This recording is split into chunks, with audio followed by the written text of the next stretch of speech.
berkedok preman ini adalah dibakingin oleh oknum-oknum penguasa selama ini. Jangan-jangan seperti itu. Tapi saya yakin lah, di zaman pemerintahan Pak Prabowo, karena bekas dari mantan Danjen Kopassus, dia serius memberantas ini. Meskipun sebenarnya ada diduga ada hubungan emosional segala macam. Ya saya yakin bahwa Pak Prabowo untuk menjaga masa pemerintahan yang baik, tenang, dan juga bisa membantu iklim investasi ke Indonesia, saya yakin Pak Prabowo orangnya objektif. Saya yakin Pak Prabowo bisa menegur ataupun memerintahin Kapolri TNI untuk memberantas itu. Itu kan hanya oknum, Pak. Oknum aja sebenarnya. Kalau bisa serius Pak Prabowo, saya akun jempol. Tapi kalau nggak bisa diberantas, Pak, ya mohon maaf. Ya mendingan mundur aja deh. Menurut saya itu. Karena kita sebagai masyarakat ya, mengharapkan Pak Prabowo itu sosok sebagai TNI, Pak. Tegas. Tapi kok urusan keamanan ini dalam negeri loh, Pak. Justru tidak, menurut saya tidak mampu dia handle selama ini. Nggak usah ngomong ikut dalam perdamaian dunia. Perdamaian dalam negeri aja. Ya, keamanan dalam negeri masih sumber aduk, Pak. Sehingga saya mengharapkan dan berharapan Pak Prabowo bisa memerintahkan Kapolri TNI segera sinergi. Kalau misalnya Kapolri nggak bisa, TNI aja langsung selesai, Pak. Saya yakin. Saya yakin TNI sudah terbukti beberapa kasus yang saya handle ke klien. TNI turun habis, Pak. Udah. Preman itu nggak berani. Preman berkedok ormas besar waktu itu mundur, Pak. Mundur. TNI, Pak. Terbukti. Polisi, tunggu dulu. Lapor dulu lama. Proses dulu. Harusnya begitu laporan, kalau itu kan urgent, Pak. Langsung terjun, Pak. Iya dong, Pak. Minimal dampingin aja lah, udah. Minimal dampingin. Proses hukum jalan, ya. Tapi kalau hal-hal urgent, jalan juga.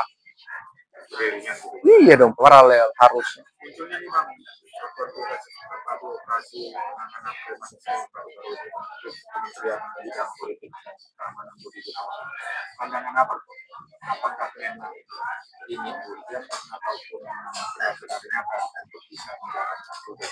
Ya. Kalau Satgas, apakah urgent atau tidak? Kalau melihat objek persoalannya, ini urgent, objeknya, Pak, ya. Tapi apakah dengan membentuk Satgas adalah bagian dari solusi untuk menyelesaikan persoalan ini? Menurut saya, Satgas kan, menurut saya ngapain ada Satgas lagi? Satgas ini kan, apa ya, orang-orang juga ada polisi TNI. Ngapain, Pak? Tinggal maksimalkan aja fungsi dari TNI, fungsi dari Polri, sinergi, udah selesai. Kalau Satgas lagi kan berarti dibentuk lagi kayak apa satuan tugasnya kan? Ada fungsi anggaran lagi di situ. Ya menurut saya over menurut saya. Tinggal maksimalkan aja fungsi masing-masing, sudah ada kok. Menurut saya sih tidak efektif dari perspektif anggaran. Ya, perspektif anggaran itu pemborosan menurut saya. Kalau dari sisi urgent, ya menurut saya tinggal difungsikan aja yang sudah ada. TNI Polri udah sinergi, berantas jadi, Pak. Betul, Pak. Betul. Menurut saya itu banyak kok, misalnya dari Brimob kan. Brimob itu kan bagian pengamanan juga. TNI digerakkan. Terus nanti dari sisi reserse, kalau ada kriminalnya, udah. Jadi, Pak, barang itu. Menurut saya itu. Terakhir, Pak. Ya.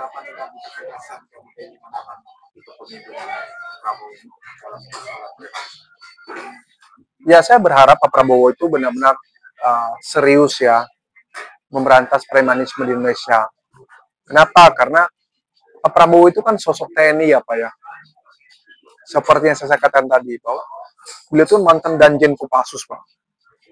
Saya itu dari sisi ketegasan beliau dulu ya, saya menaruh harapan bahwa Indonesia akan aman, tentram, nyaman untuk hidup berbisnis di Indonesia.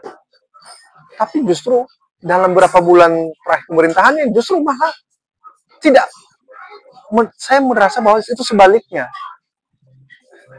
Sehingga Pak Prabowo harus bisa segera sadar bahwa rasanya kok ada yang salah terhadap oknum ya Pak ya, oknum ormas yang bertindak sewenang-wenang, ataupun justru preman-preman yang selama ini, ya preman-preman selama ini bernaung di bawah ormas untuk melegitimasi perbuatan-perbuatan kriminal mereka karena merasa bahwa dibackingin sama penguasa sekarang ini. Jadi Pak Prabowo harus bisa melihat bahwa secara objektif ini menyangkut tentang kedaulatan negara, menyangkut tentang harkat martabat dari negara, dan juga melindungi warga negara. Apa fungsinya sebuah pemerintah? Apa fungsinya seorang presiden kalau warga negara tidak aman, Pak? Percuma kan, Pak? Ngapain kita misalnya ada hukum? Jangan sampai masyarakat sudah gerah, sudah mulai tidak percaya terhadap penegakan hukum. Masyarakat bisa saling ini Pak, hadap-hadapan, bunuh-membunuh. Preman dilawan sama masyarakat. Karena bisa saja terjadi Pak. Misalnya, ini kan kejadian Jawa Barat Pak. Misalnya nih, ada oknum mencoba menggaungkan untuk kayak seolah melawan dengan salah seorang gubernur misalnya.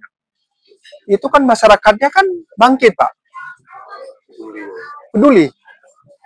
Ini kan hanya bagian kecil loh Pak. Terbukti di Bali terjadi penolakan. Kalau nggak salah di Makassar ada penolakan. Ini kan bisa menjadi api-api kecil dan sewaktu-waktu bisa meledak, mengganggu persatuan dan kesatuan NKRI. Makanya saya menghimbau pada Pak Prabowo sebagai anak muda dan sebagai praktis hukum, segera Bapak turun tangan untuk meredam ini semua Pak. Kalau enggak Pak, dibiarkan bisa menjadi api dalam sekam. Bisa meledak kapan aja dan di mana saja. Jangan sampai sesama anak bangsa bisa ribut. Karena bisa saja oknum preman itu kan milik saudara di sini. Bisa saja, Pak. Tapi karena tadi emosi, karena menganggap bahwa udah cap bahwa itu adalah preman gitu ya. Bisa aja Pak adu domba.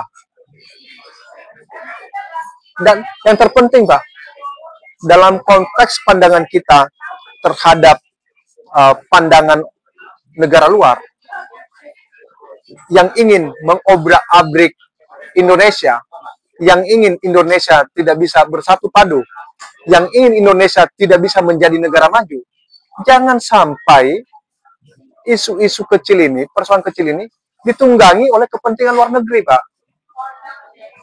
Buktinya, kalau bisa kita tahu, dengan ada oknum premanisme, dengan ada mengganggu para pengusaha, ini kan para investor, para pengusaha, pasti nggak nyaman Pak investasi ke Indonesia. Dan kepentingan negara luar yang menginginkan bahwa suatu korporasi besar, suatu investasi, mengingat investasi itu jangan di Indonesia tapi di negaranya misalnya, atau negara sahabatnya misalnya. Ini kepentingan bisa ditunggangi Pak. Sehingga investor ini tidak mau invest ke Indonesia, dia justru lari ke negara lain. Pasti Pak. Pasti. Jadi jangan sampai pihak, ya bisa dikatakan dari sisi intelijen, bisa berjalan Pak. Itu dari sisi investasi, ekonomi. Dari sisi keamanan negara, ini kan menimbulkan kekacauan dan bisa saja nanti ke depannya bisa terjadi seperti reformasi. Ketidakkepercayaan publik terhadap pemerintah sekarang ini. Tidak percaya lagi, bisa terjadi reformasi, Pak. Itu kepentingan asing bisa saja terjadi. Kenapa saya bisa munculkan ini? Karena ini kepentingan global terhadap Indonesia itu harus bisa dijaga, Pak. Harus bisa dilirik di situ. Jangan hanya kita menilai bahwa oh ini sebatas ormas, sebatas preman. Jangan, Pak. Harus dilihat secara komprehensif, secara global. Ya. Nah, menurut saya itu, Bang. Sementara itu. Oke, sama-sama.